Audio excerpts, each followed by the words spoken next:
premiers Américains qui ont découvert Juan Lépin sont arrivés ici au lendemain de la Première Guerre mondiale, on est dans les années 18, donc ils sont cantonnés, une partie de toutes les troupes américaines sont cantonnées sur la Côte d'Azur et à Juan Lépin particulièrement.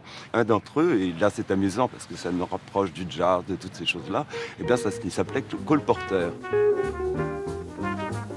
Cole Porter va louer pour ses vacances le château de la Garouffe, qui est dans le Crème d'Antibes, et puis il va y inviter aussi un monsieur qui s'appelle Gerald Murphy. Gerald Murphy est l'héritier d'une des plus riches familles des États-Unis. Il fait venir toute la jet-set américaine à Juan Lépin dans l'entre-deux-guerres. Et ce qui distrait les Américains à l'époque, c'est le jazz. Le jazz, les jazz se répondaient partout dans les rues, partout sur la plage, partout. Deux têtes de pont sont solidement tenues de part et d'autre de la vallée de l'Argence. Peu après, tandis que les forces américaines s'enfoncent vers le nord-ouest, la Deuxième Guerre mondiale amène encore de nouveaux soldats américains sur la Côte d'Azur et avec eux débarque le 33 tours qui creuse le sillon du jazz dans tous les clubs et les chœurs.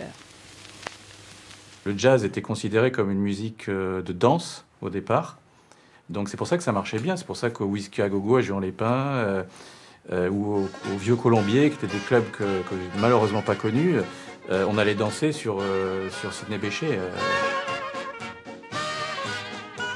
Dans la foulée naissent les premiers festivals de jazz, Nice, Cannes, et dès 1960, Juan Lépin, où les stars américaines viennent volontiers.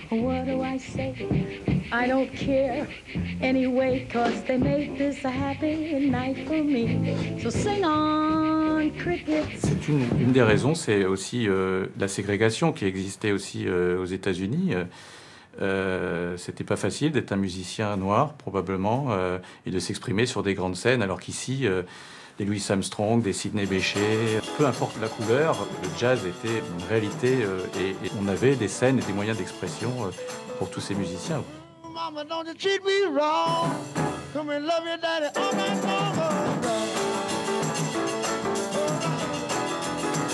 On a beau s'appeler Ray Charles, Ella Fitzgerald ou Miles Davis, dans ces années-là aux États-Unis, on est surtout un noir qui doit toujours rentrer par la petite porte de service des salles de spectacle. À Juan Lépin et Nice, au contraire, on est respecté. Qui sème le jazz récolte la liberté, la nature est bien faite.